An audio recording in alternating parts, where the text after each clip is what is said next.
by the Center.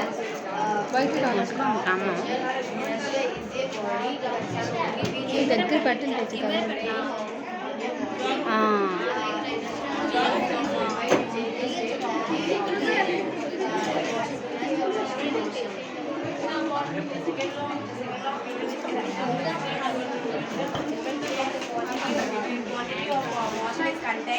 Good morning, respected teacher. I am Yamita from 9th class.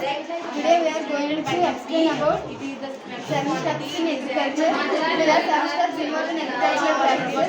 First one, preparation of soil, sowing, adding manure and fertilizers, irrigation, weeding, harvesting, and finally storage. Preparation of soil. It was the first step involved in the agricultural practices. Before rising and water the soil, which is introduced to ploughing, manuring, and leveling. Ploughing is the process of loosening the soil by using ploughing. So it is the second step involved in agriculture.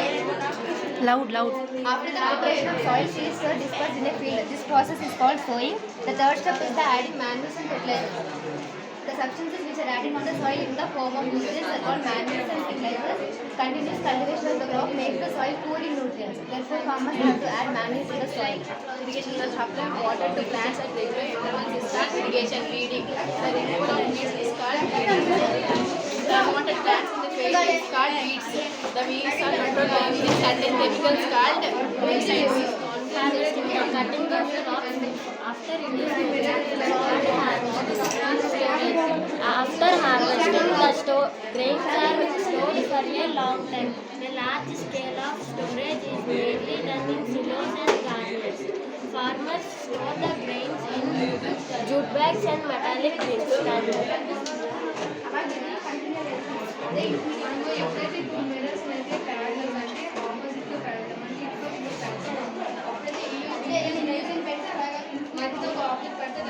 Create